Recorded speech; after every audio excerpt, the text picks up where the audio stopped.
to fight it. We need 100 more like you in Congress, exclamation point. There's more. Most Democrats in Congress are not meeting the moment of this crisis. What do they need to be doing differently? And how can we, the people, help? Okay. Listen.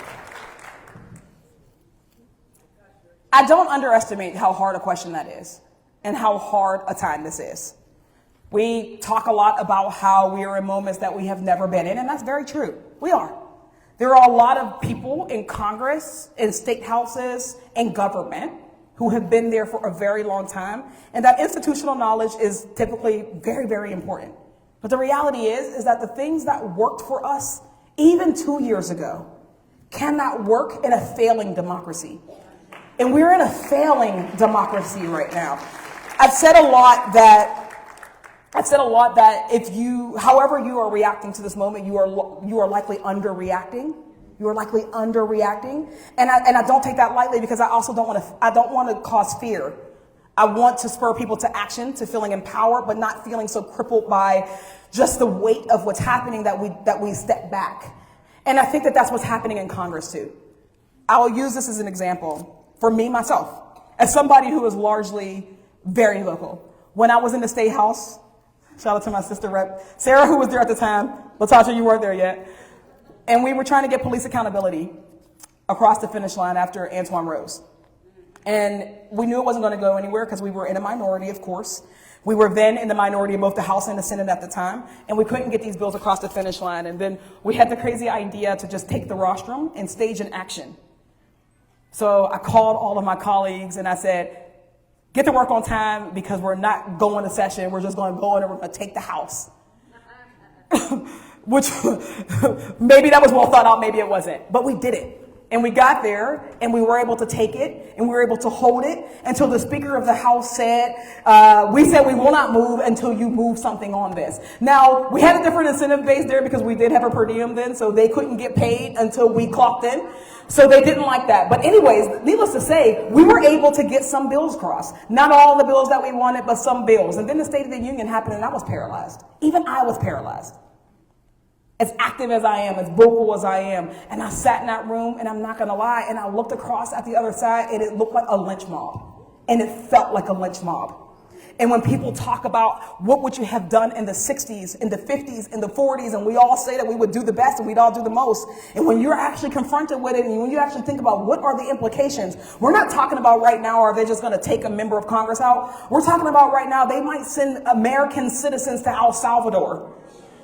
And it doesn't mean that we shouldn't be willing to stand and go, but it does mean that I had to get my bearings. And there are a lot of people who have to get their bearings, and there are a lot of people who don't want to get their bearings. They don't want to, and they can't. There are a lot of people right now who don't want to disrupt because we have, as a Democratic Party, valued decorum so much.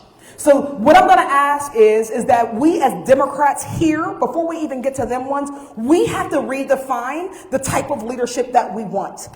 We do. Because when I talked about, as a progressive Democrat, how I think Democrats need to be stronger, let's be real. I got multi-million-dollar campaigns run against me. And they still run them against me. Every time I don't take a vote with the leadership, they say, why didn't you vote for that thing that Biden appreciated? Well, because sometimes we actually have to stand up to ourselves, and it's harder to stand up to your friends than it is to your enemies sometimes. So we have to help the Democratic Party to be stronger. But also, we have to call some people to go home. Listen, some people got to go home. If you are uncomfortable in this moment, then this moment is not for you, and there's no shame in that. There's no shame in that. If you serve for 40 years, you served your time, and this isn't the moment where you're ready to stand up, fight back, scream, shout, hold the floor, if you're not willing to shut down sessions, then maybe it's okay to step aside. But we want to have those type of conversations about what it looks like to be bolder. I know that people right now, y'all know that we can't necessarily lead like an insurrection. That's the media. I'm not saying we should do an insurrection. The media. To the feds. But what I am saying is that I do know, that people want to hear us. They don't want to see us sitting on the House floor and kikiing with our Republican friends. They don't want to see us going on trips with them and having fun with them or playing in bipartisan sports with them when our democracy is at risk. And we still got folks who are playing bipartisan sports while our democracy is at risk. So those are some of the things that I would like to see. Those are some of the things that I'm asking for. And those are some of the things that I think the people are calling for. And because of that, I promise you, leadership is hearing it. And they're going to have to decide if they're going to ignore that from people. But I agree. I also want to see us all. I know that we don't have the House. We don't have the Senate. We don't have the White House. We don't have the Supreme Court. And that can all be very true. But we are not disempowered. We are not powerless. So right now, I would say a couple things that we should do, just really quickly. I'm so sorry. We need to communicate. We need to be communicating every single day. The reason why Republicans are able to get into your house is because they have access to media. They are killing us in the media. So they're killing us on legacy media, and they're also killing us on social media. So they are overwhelming us. That's why you're getting their messaging more. So it makes it seem like there is no counter argument. So we need the counter argument. We need the bills that are going to evidence that even though they're not going to get a vote, or even though they're not going to get to Trump, that we still have them, because that's our Project 2026. We need to have that crafted. We need to be very loud in communicating it. And that's how we give people, the last thing that I would say is the organizing. We all need to be organizers right now. And we need to do organizing both on the inside, and we need to support organizing on the outside. They have to go hand in hand. The biggest thing that I was afraid of with Democrats is this idea that we say sometimes that organizing is a lesser version, that sometimes we shun activism and organizing. But the reality is when you can't legislate, what do you have left?